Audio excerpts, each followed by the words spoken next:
seperti bisa dilihat di sebelah kanan saya, di belakang sini ini sudah ada penampakan sebuah alat berat ya. Ini adalah sebuah alat yang dipakai untuk memberikan pertolongan untuk mengangkut reruntuhan-reruntuhan yang sudah menimpa santri yang sudah ada dan juga tertimbun di dalam sana. Dan kita akan langsung menuju ke arah TKP tersebut. Kita bisa melihat di sini sudah ada sebuah rumah yang dijadikan tempat pengungsian. Lalu sudah ada banyak juga bapak-bapak aparat kepolisian di sini yang sedang melakukan pengamanan ya. Ini juga ada ambulans yang memang digunakan untuk merescue para korban yang sudah diselamatkan. Permisi. Bapak, kita mau ke dalam sana. Nggak boleh. Oh enggak, udah nggak bisa masuk media?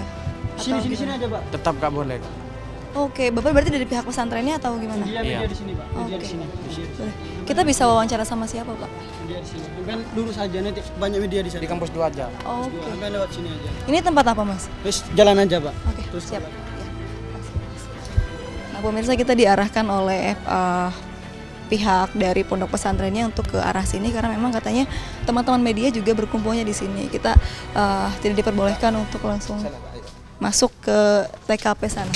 Sampai lurus ada tim SAR di sana Lurus? tempatnya. Ya lurus saja. Ke sebelah kiri atau kanan? Sebelah kiri. Nggih. Itu dekat sama TKP-nya atau mungkin? Bukan, nggak ada TKP-nya di dalam. Oke. Masuk ke sana aja. Siap, yaudah. Makasih ya Mas ya. Pemirsa, kita diarahkan untuk menuju ke sebuah bangunan yang disebutkan tadi sebagai kampus 2 dan kita disuruh menemui tim SAR di sana karena memang TKP-nya di sebelah sana, kita tidak boleh masuk langsung ke sana. Kita akan menemui tim SAR yang sedang bertugas ya. Nah, pemirsa, di sini ada sekumpulan masyarakat ya, keluarga korban yang sedang melihat data ataupun list korban yang sudah ditemukan atau yang masih dalam pencarian di dalam sana.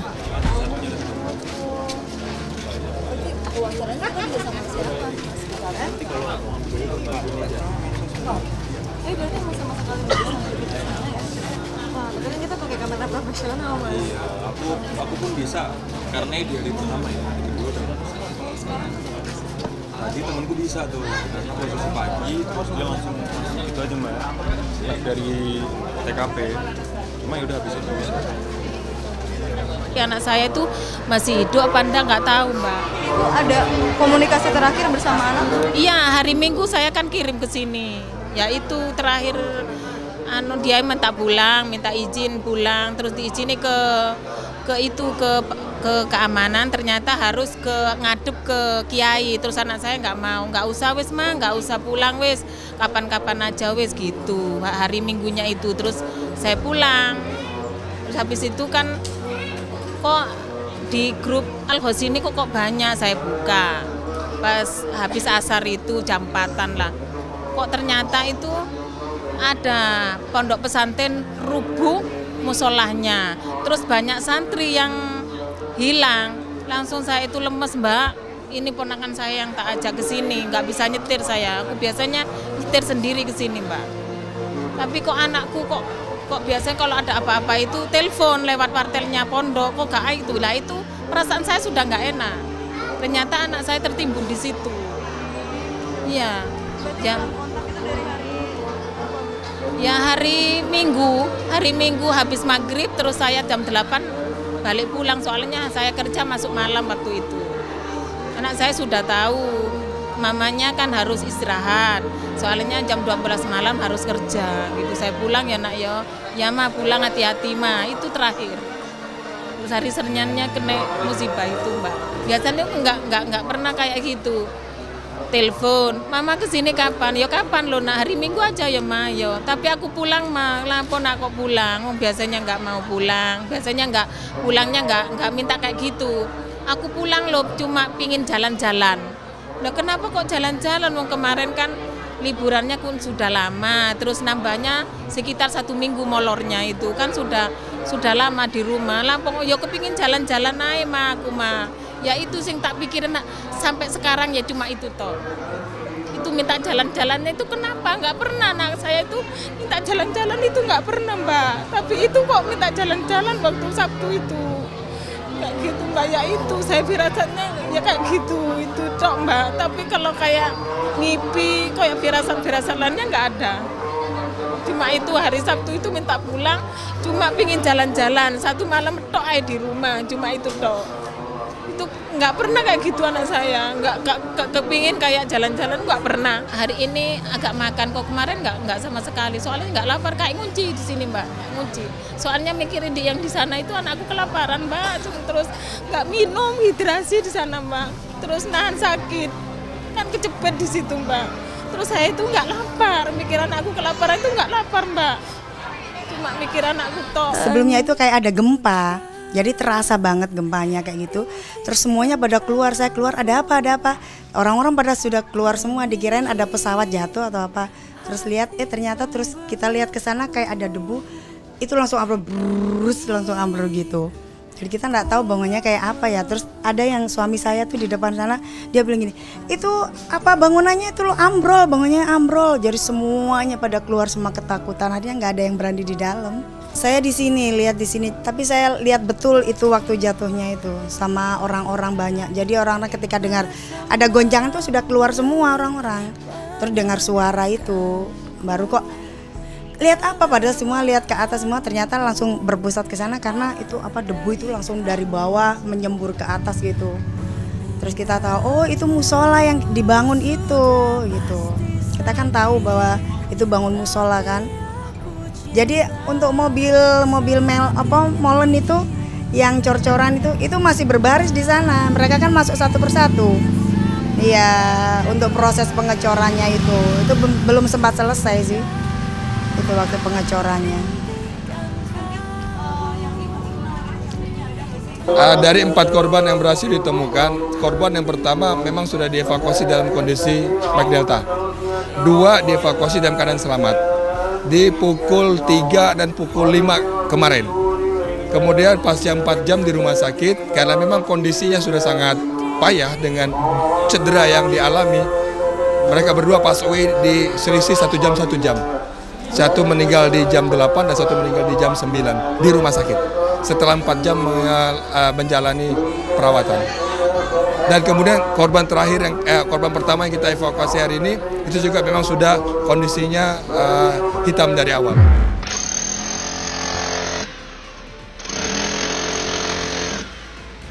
Nak, sabar ya. Oke. Yuk, salawatan yuk. Semangat ya. Kita usaha ya. Kamu sakit semua nak? Oke. Yosep dari mana rumahmu?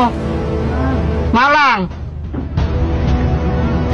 Oke, tahan ya Yosep ya. Haikal. Oke. Kita usaha ya secepatnya ya. Turut berduka yang sedalam-dalamnya, mudah-mudahan ini bisa nanti menjadi pembelajaran buat kita semuanya bahwa membangun apalagi dengan ketinggian dan juga di dalamnya berisi banyak orang, itu mungkin harus benar-benar sesuai lah. Mudah-mudahan segera ditemukan ya dan segera semuanya kembali normal dan untuk pembangunannya benar-benar harus lebih kokoh lagi gitu. Alhamdulillah sehat. Sehat. Dan yang mengembirakan lagi, alhamdulillah tidak ada luka. Ketika saya tanya, kenapa kamu tidak ada luka? Jadi ketika itu roboh itu, dia itu terkubur ke kayak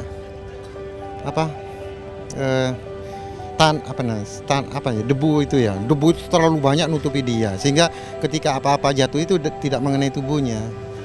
Iya, dia pingsan, setelah siuman dia ternyata sudah debu semua. Jadi alhamdulillah.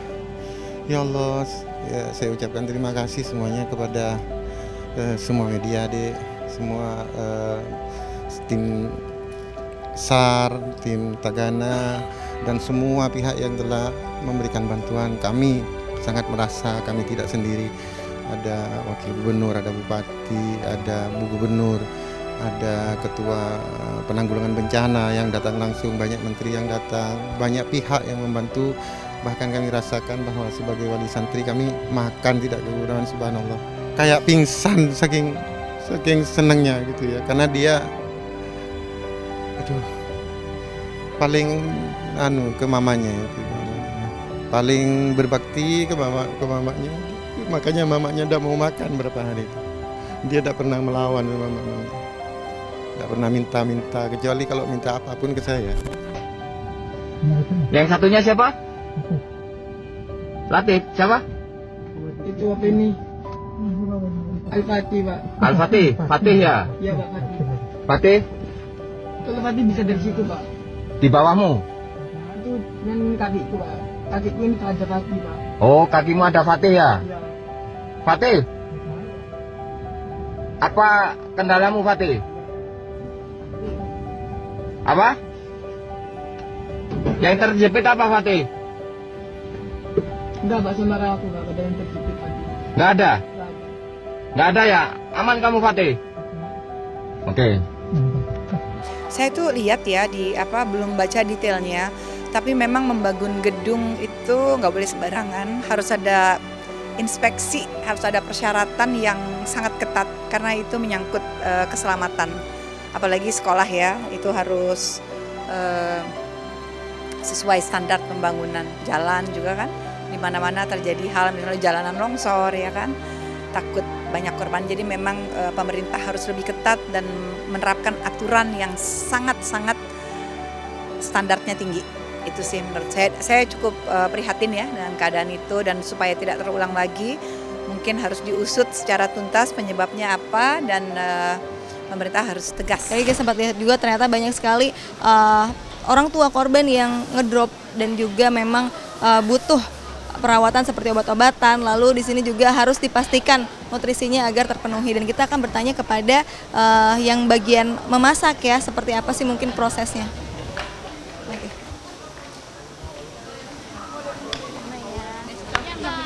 Oh di sini boleh.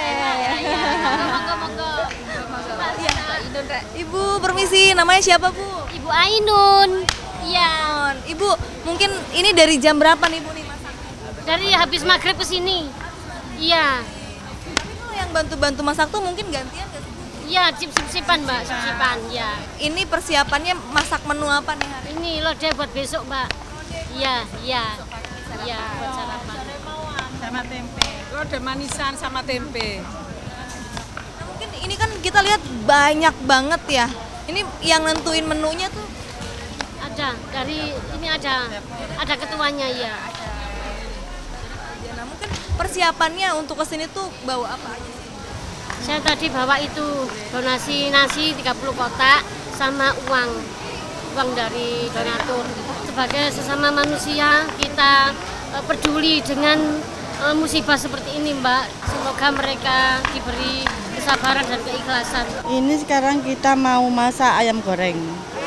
Ya. Berapa banyak Bu? Kita sekali masak 1.500 kali 3. Berarti 4.500. Mungkin Ibu dari jam berapa Bu masak? Kita mulai masak jam 3. Jam 3 pagi sudah mulai ready masak. Nanti kan jam 7 kita sudah harus. Iya. Selain ayam ini apalagi Bu yang ada di sini? Ini untuk menu besok. Oke, boleh kita geser. Untuk besok ada apa nih Bu? Ini tempe. Nanti dicampur sama apa ya namanya? Ya di model kayak di oseng-oseng gitu, oseng-oseng sama. Kalau orang Jawa bilangnya manisa itu loh Mbak. Labu siam. Ya. Terus di sebelah sini apa Bu yang? Nah, ini sama. Oh, ini sama ya, tempe juga. Ya, cepat selesai. Jadi kita buka wajan 2. Kalau nggak gitu, nggak selesai kasihan teman-teman juga. Ya. Capek, tapi kan gimana ya? Sudah panggilan jiwa Mbak. Jadi seneng aja gitu loh. Dari jam berapa Ibu tadi berarti di sini? Jam 3. Jam 3. Tapi kita tidur di sini Mbak. Oh, tidur di sini. Kita kan tagana dari dinas sosial. Jadi teman-teman ini semua nanti stay di sini. Jadi nggak pulang. Tapi ada shiftnya nggak Bu? Mungkin ada Ada sih. Cuma beberapa, tapi ada yang stay sampai full gitu. Mbak Laili, mungkin ini bagian ngepakin makanan ini ya? Iya, kita serabutan sih. Bahasanya kalau memang perlu bantuan kami ya langsung kami di mana gitu. Iya. Dari jam berapa nih? Saya dari maghrib tadi. Iya, habis maghrib kesininya. Shiftnya tuh akan gantian nggak sih? Iya, gantian. Kebetulan kami dari Sivitas Akademika Al-Khazini. Jadi kami gantian shift, ada yang shift pagi, ada yang shift malam, ada yang shift sore juga, ada yang siang juga. Dari jam 6 sampai dengan sekarang, mungkin gimana nih, capek nggak sih? Insya Allah enggak sih, karena kita memang kan kemanusiaan ya. Jadi kalau kita ngomongin capek, insya Allah enggak. Nah pemirsa, saat ini menunjukkan pukul 02.36 dini hari di tanggal 2 Oktober 2025. Dan saat ini saya bersama tim investigasi masih terus memantau seperti apa proses evakuasi para korban yang tertimpa reruntuhan di dalam. Dan saat ini memang sudah ada penampakan ya di jalan bawah ini, karena memang posisinya saya bersama tim investigasi sedang berada di sebuah ruko tempat kita menginap di daerah di dekat dengan TKP. Ini kita bisa melihat sudah ada alat berat yang dikeluarkan dari dalam sana untuk menuju ke sini, dan memang kita juga melihat ada mobil pemadam kebakaran ya di sebelah kanan.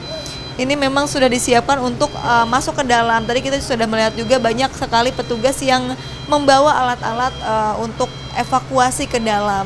Dan ini juga memang tadi terlihat banyak sekali aparat yang sudah menertibkan jalan mulai dari kendaraan sampai dengan masyarakat yang masih ada di jalur sini ya, karena memang aksesnya kecil, jadi harus dikesampingkan kendaraan dan juga masyarakatnya. Sampai dengan saat ini karena kita sudah mengecek tidak ada tanda-tanda, mohon maaf tadi masalah. Akhirnya kita cuma menyisir. Malam ini program saya menyisir, meyakinkan apakah masih ada kemungkinan yang dalam arti kata mungkin hidup atau untuk bisa kita tolong atau tidak. Kalau tidak ya mungkin kita akan mengadakan rapat besok untuk mengambil langkah lebih lanjut. Apakah lanjut kita penggunaan alat berat atau bagaimana, kita tentukan besok.